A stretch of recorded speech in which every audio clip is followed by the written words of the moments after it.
Christopher Bell would rather have been at a handful of other racetracks than at Homestead-Miami Speedway. It wasn't a track that brought a ton of confidence. Prior to Sunday, he'd led just 4 laps at the place at Cup level and had finished no better than 8th. Still raw over not being able to win in Las Vegas, he knew 8th wasn't going to be good enough. In the 3rd round of the playoffs, every race, according to Bell, is a must-win, and doing so at Homestead was going to be a tall task. Sunday became the struggle Bell feared when he was nearly lapped in the 2nd stage and fighting the handling on his Joe Gibbs racing Toyota.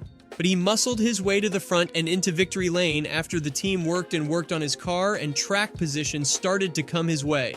It was a showcase of a driver's determination and a team refusing to give up. In the NASCAR postseason, it's the way to becoming a champion. Crew chief Adam Stevens said, "Bell is a generational talent in this sport. He is as good as they come. He's still learning. We're still learning each other as a team. If you get him close, he can get the job done. We've proven it time and time again." He continued saying, "We got to do a better job as a team and as a company keeping him in contention. When we do that, he's able to claw his way up there and make stuff happen like the great ones do." Stevens believes the more that's piled on Bell's shoulders, the better he does. Bell has certainly proven that, not only in this postseason, but also in what he did last year to carry them to the championship 4. In both the 2nd and 3rd rounds, Bell had to win to advance. Back against the wall. No other way forward. At the Charlotte Roval, Bell was 30 points below the cut line going into the overtime restart. He went toe-to-toe and beat former series champion Kevin Harvick. It was a similar gap 3 weeks later at Martinsville Speedway. Again, Bell was elbowed out and got to the front when it mattered. Those 2 wins in 4 weeks were the biggest of his career. Ones that should be given more respect than they received. Bell was the most impressive player of the 2022 postseason, even if Ross Chastain is remembered more because of his Hail Melon move. Chastain made one move.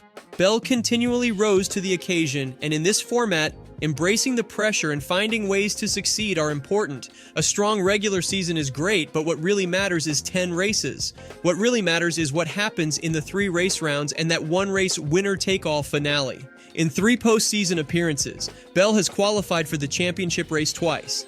Here's what Joe Gibbs said. "I think that's what we all look at and say, how many guys want to drive cars? How many get a chance to come up here? Then it winds up being only a small number can really get it done when they have to get it done.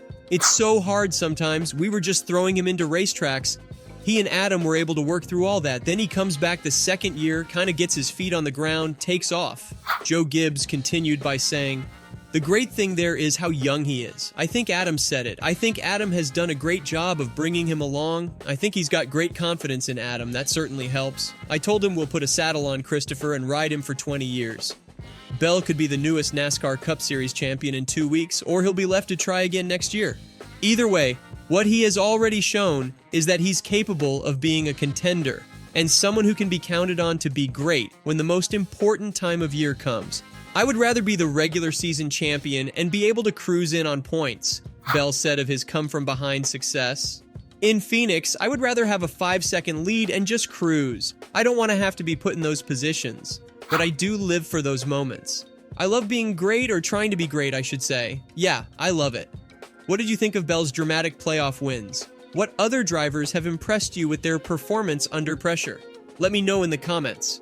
And don't forget to like this video, subscribe to Motorsports Zarathos, and share to follow along on this NASCAR journey.